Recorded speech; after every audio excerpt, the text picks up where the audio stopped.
এই নে মিষ্টি খা। কিরে আমার হাতে রিং কই গেল? তোর হাতে না একটু আগে রিংটা দেখলাম। হ্যাঁ হাতেই তো রিংটা ছিল। এই সবাই দেখতো নিচে পড়লো নাকি? নিচেও তো কোথাও দেখতেছি না। এখানে তো আমরা ছাড়া কেউ নাই। আংটিটা আমাদের ভিতর থেকে হারাই গেল, চুরি হইল না তো আবার? আরে থাক বাদ দে, সামান্য একটা আংটি তো। বাদ দিব মানে? এই আংটিটা যতক্ষণ পর্যন্ত এই জায়গা থেকে বের না হবে ততক্ষণ পর্যন্ত আমরাই চোর। আর এই কলঙ্ক নিয়ে আমরা এখান থেকে যাইতে পারবো না। তাহলে একটা কাজ করি, একে অপরকে চেক করি।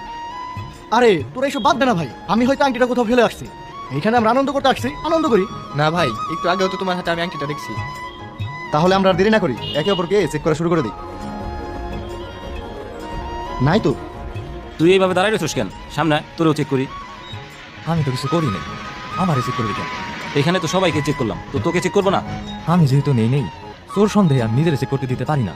কেন তোর প্রেস্টিজে লাগে? আমি একজন বিজনেসম্যান, হাসান প্রশাসনে আছে, শামীম একজন ব্যাংকার। আমাদের তো চেক করলো, আমাদের তো প্রেস্টিজে লাগলো না। তোরা তো প্রেস্টিজ কই থেকে আসে? আমি তো শুনছি তুই একটা গ্যারেজের সাধারণ কর্মচারী। দেখ ভাই, তোদের যদি প্রেস্টিজ মনে হয় তাহলে প্রেস্টিজই, কিন্তু আমি আমার পকেট চেক করতে দিব না। তুই যদি আংটি না নিয়ে থাকোস, তোর চেক করতে দিতে অসুবিধা কি? ওই মাহফুজ, ওর চেক করতো। দেখ মাহফুজ, আমি আংটিটা নিই আমার পকেট আমি চেক করতে দিব না। আমি শিওর আংটিটা ওই নিছে। শালা চোর, তুই একটা আংটির লোভ সামলাইতে পারোস না? এত বড় পার্টিতে তোরে আসতে বলছে কে? আমাদের পার্টিটাই নষ্ট করে দিলি। এই জন্যই আমি এই পার্টিতে আসতে চাইনি। সবাইকে বলছো, শাওন ভাইকে বলো নাই? ইস ওর কথা তো আমি ভুলে গেছিলাম, দাঁড়া ওকে একটা ফোন দেই।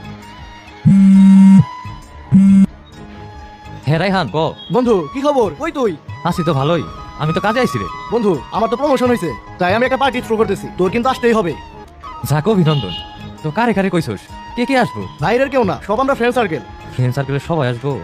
সবার অবস্থাই ভালো, আর আমি হলো গ্যারেজে কাম করি, আমার একটা ভালো জামাও নাই, আমি যাই এতগুলো কেমনি নিস?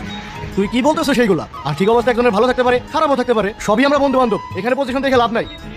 ও বন্ধু, কালকে তো আমার কাজ আছে, আমি এমনি আসতে পারবো না। তুই কিসের জন্য না করতেছস সেটা আমি বুঝি, আমি তোর না শুনবো না, তোকে আসতেই হবে। তুই না আসলে আমি অনেক কষ্ট পাবো। তুই সে আগের মতোই আসস রে। আচ্ছা ঠিক আছে, আমি আসুন নে। এই ছোট লোকরে তুই এত বইলে এই পার্টিতে আনছোস? আগে যদি জানতাম আমরা তো এই পার্টিতে আসতামই না। শাওনও তো আমাদের বন্ধু, আমি চাইছি আমার এই আনন্দের দিনে আমরা সবাই একসাথে হই। তোর এই সহানুভূতির জন্য এরকম ছোট লোক আমাদের সাথে মেশার সুযোগ পায়। তোর আংটি হারাইছে না, তুই এটা ডিজার্ভ করস। আরো ডাইকান এরকম ছোট লোক আমাদের পার্টিতে।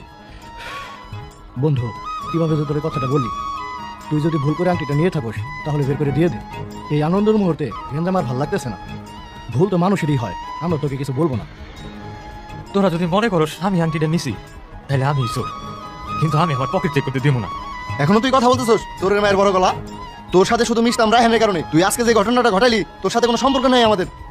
হ্যাঁ শামীম, তুই ঠিকই বলছিস। আর রায়হান শোন, এই পার্টিতে যদি ও থাকে আমরা সবাই চলে যাব। এখন তুই সিদ্ধান্ত নে, ও থাকবে